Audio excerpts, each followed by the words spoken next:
Assalamualaikum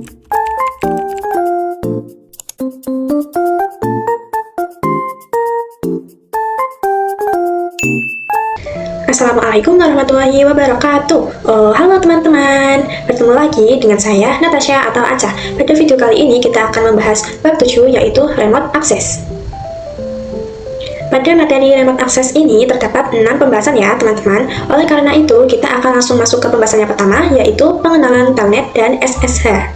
Nah, pada kesempatan kali ini kita akan membahas tentang telnet dan SSH ya teman-teman. Seperti yang kita ketahui, kabel yang digunakan untuk meremote atau kabel serial yang biasa digunakan untuk remote berwarna biru. Ini ya teman-teman, yaitu kabel serial konsol. Di sini kita juga mengetahui bahwa router yang menggunakan tampilan CLI hanya tersedia di Cisco Packet Tracer. Ketika kita menggunakan real device untuk mengkonfigurasi router, kita perlu meremote router tersebut melalui PC ya teman-teman. Nah, misalnya di sini kita menambahkan satu PC di sebelah router ya teman-teman. Kemudian untuk menghubungkannya kita menggunakan kabel konsol. Nah, pada router kita pilih yang konsol ya teman-teman. Lalu pada PC kita pilih yang RS232. Nah, namun perlu diketahui bahwa kabel konsol memiliki panjang yang terbatas. Jadi misalnya terdapat router di daerah A yang ingin kita remote, sedangkan kita berada di daerah B, tentu hal tersebut tidak memungkinkan jika hanya menggunakan kabel konsol. Lalu, bagaimana cara kita meremote router tersebut? Solusinya adalah dengan menggunakan telnet atau SSH, yaitu metode untuk meremote perangkat dari jarak jauh tanpa menggunakan kabel konsol ya teman-teman. Kita lanjut ke materi yang kedua, yaitu konfigurasi telnet. Nah, oke, selanjutnya kita akan langsung melakukan konfigurasi telnet ya teman-teman. Caranya kita bisa klik router, kemudian kita bisa ke CLI. Di sini kita bisa enter. Kemudian kita bisa masuk ke dalam global configuration mode ya teman-teman.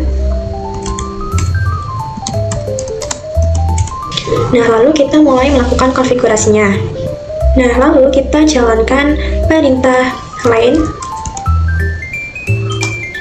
VTY tanda tanya. Nah, di sini akan muncul rentan dari angka 0 sampai 15 ya, teman-teman. Nah, misalnya kita isikan angka 0, lalu 2. Kemudian kita bisa enter. Kemudian kita bisa masukkan passwordnya ya, teman-teman. Kita juga akan membuat passwordnya.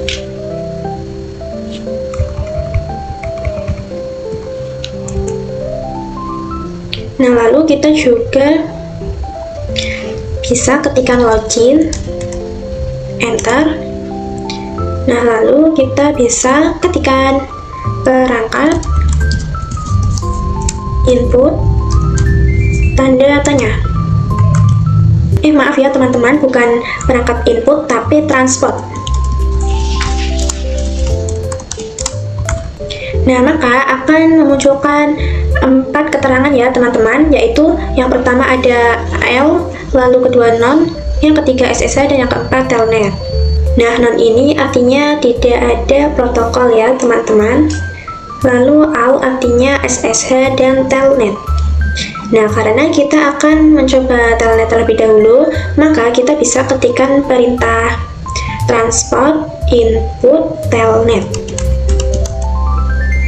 Kemudian kita bisa enter. Lalu kita bisa ketikkan exit.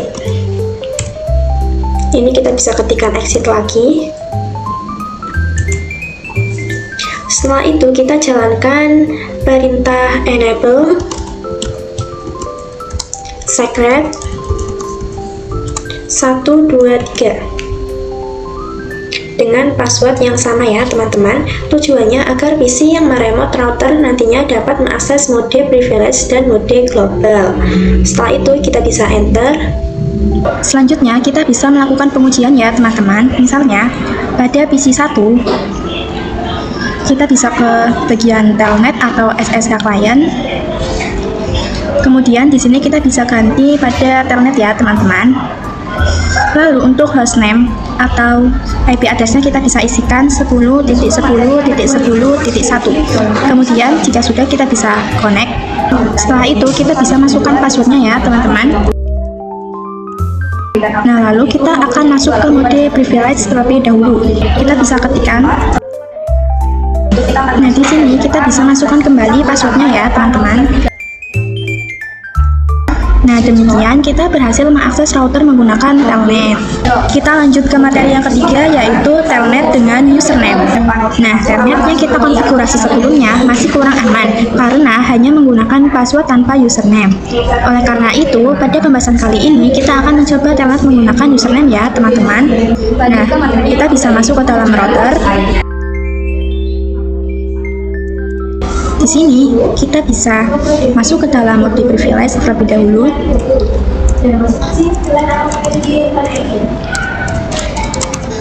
Di sini kita bisa ketikkan perintah username. Misalnya username yang digunakan adalah Natasha. Lalu kita masukkan passwordnya. Nah, untuk passwordnya adalah 12345 ya teman-teman. Kemudian kita bisa enter. Lalu kita bisa ketikkan perintah line vty 02 seperti ini. Kemudian kita bisa enter. Lalu kita bisa ketikkan login lokal. Nah, perintah login lokal ini berfungsi agar saat melakukan login telnet menggunakan diminta memasukkan username dan password yang telah dibuat sebelumnya ya teman-teman. Setelah itu kita bisa masukkan perintah transport input telnet. Lalu kita bisa enter. Nah, jika konfigurasi sudah selesai, kita coba melakukan remote dari PC lain ya teman-teman. Nah, di sini kita bisa masuk ke dalam telnet atau SSH client. Kemudian bagian connection tab-nya kita bisa pilih telnet. Lalu kita masukkan IP address-nya ya, teman-teman. Lalu kita bisa connect. Nah, perhatikan bahwa pada tahap ini kita dimintai memasukkan username ya, teman-teman. Kita bisa ketikkan. Lalu kita juga masukkan passwordnya, yaitu 12345. Nah, bisa kita lihat di sini berhasil meremote router menggunakan telnet dengan username ya teman-teman. Kita lanjut ke materi yang keempat, yaitu konfigurasi SSH pada router. Sebelum melakukan konfigurasi SSH, kita perlu mengganti hostname terlebih dahulu ya teman-teman, karena hal ini akan membuat koneksi menjadi lebih aman atau secure. Nah, di sini kita bisa masuk ke dalam router. Nah, di sini kita bisa exit terlebih dahulu ya teman-teman.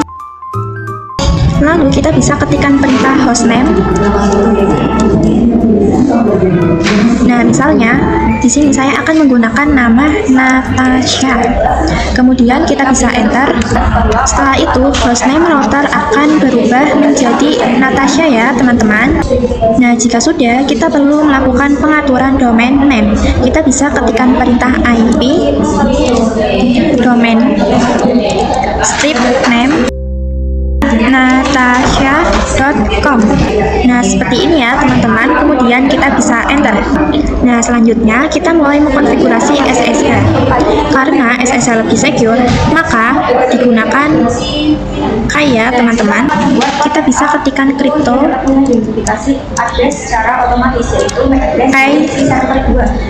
generate RSA. Seperti ini ya teman-teman. Kemudian kita bisa enter. Nah, di sini kita akan dimintai untuk memasukkan jumlah bit ya teman-teman. Secara default sistem menyarankan menggunakan 1024 bit, maka kita bisa masukkan. Kemudian kita bisa enter. Setelah itu kita konfigurasikan line VTY02 seperti ini ya teman-teman. Kemudian kita bisa ketikkan perintah transport input SSH, lalu enter. Jika konfigurasi sudah selesai, kita coba melakukan remote pada PC 1 ya teman-teman. Di sini kita bisa masuk ke dalam telnet atau SSH client.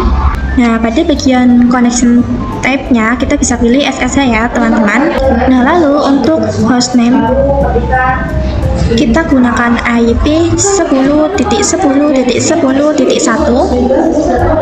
Selanjutnya pada bagian username kita bisa masukkan username yang sudah dibuat ya, teman-teman, yaitu Natasha. Kemudian kita bisa connect. Nah, lalu kita bisa masukkan passwordnya, yaitu 12345. Kemudian kita bisa enter. Nah, di sini kita berhasil meremote router menggunakan SSH dari PC ya, teman-teman. Kita lanjut ke materi yang kelima, yaitu konfigurasi IP address pada switch. Nah, langkah pertama kita buka switch 2 ya, teman-teman.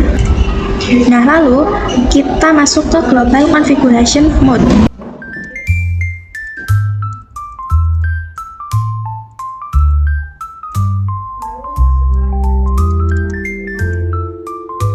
Setelah itu kita masuk ke interface VLAN 10. Kita bisa ketikkan. Kemudian kita masukkan IP address-nya. Nah, misalnya IP address yang digunakan adalah 10.10.35.35 dengan subnet mask 255.255.255.0. Seperti ini ya, teman-teman. Kemudian kita bisa enter. Nah, maaf ya teman-teman, itu ada salah. Seharusnya IP-nya adalah 10.10.10.35. Seperti ini ya, teman-teman. Lalu enter. Selanjutnya kita juga memberikan IP gateway.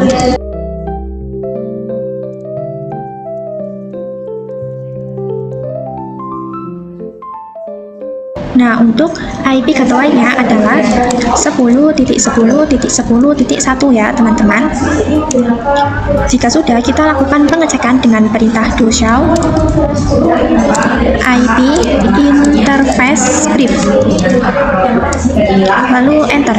Nah, di sini kita bisa klik spasi. Nah, maka di sini dapat dilihat bahwa IP untuk VLAN 10 sudah berhasil dikonfigurasi ya, teman-teman. Kemudian kita lakukan langkah yang sama untuk VLAN 20-nya. Nah, di sini saya juga sudah membuat VLAN 20-nya ya, teman-teman. Kita lanjut ke pembahasan yang terakhir, yaitu konfigurasi SSH pada switch. Nah, di sini kita akan melakukan konfigurasi SSH pada switch ya, teman-teman, dengan langkah yang sama seperti sebelumnya. Nah, di sini sebelumnya saya sudah menggunakan hostname ya, teman-teman, tetapi di sini saya akan mengubahnya. Nah, pertama, kita perlu mengubah hostname dan memberikan domain name. Nah, di sini kita bisa ketikkan hostname. Nah, untuk namanya di sini saya akan ganti menjadi Natasha ya, teman-teman. Lalu kita bisa enter. Kemudian kita bisa ketikkan IP, domain, strip name. Nah, untuk IP domain name-nya di sini saya samakan ya, teman-teman, seperti sebelumnya, yaitu natasha.com. Lalu enter. Nah, jika sudah, kita bisa ketikkan perintah crypto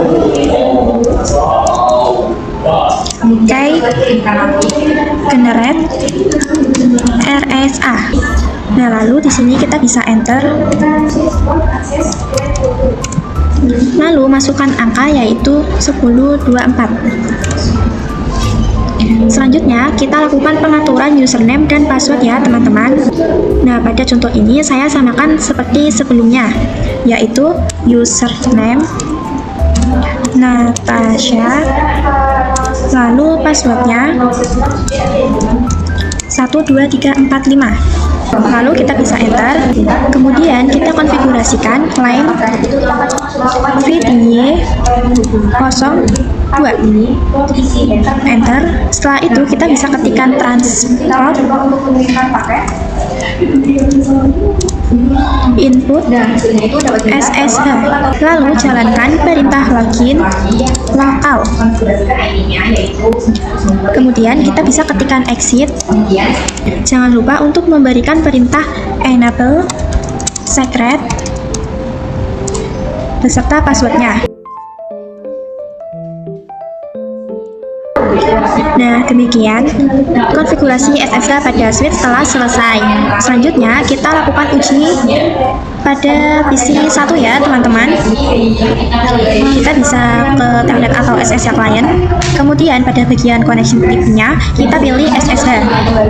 Lalu pada hostname-nya kita masukkan IP-nya yaitu 10.10.10.35. Lalu untuk username-nya kita masukkan Natasha. Kemudian kita bisa connect. Setelah itu kita bisa masukkan passwordnya. Nah, sampai di sini kita berhasil mengkonfigurasi SSH pada switch ya, teman-teman. Nah, oke teman-teman, sampai di sini pembahasan kita kali ini. Terima kasih telah menonton. Mohon maaf jika ada salah kata atau salah pengucapan. Wassalamualaikum warahmatullahi wabarakatuh. Bye-bye teman-teman.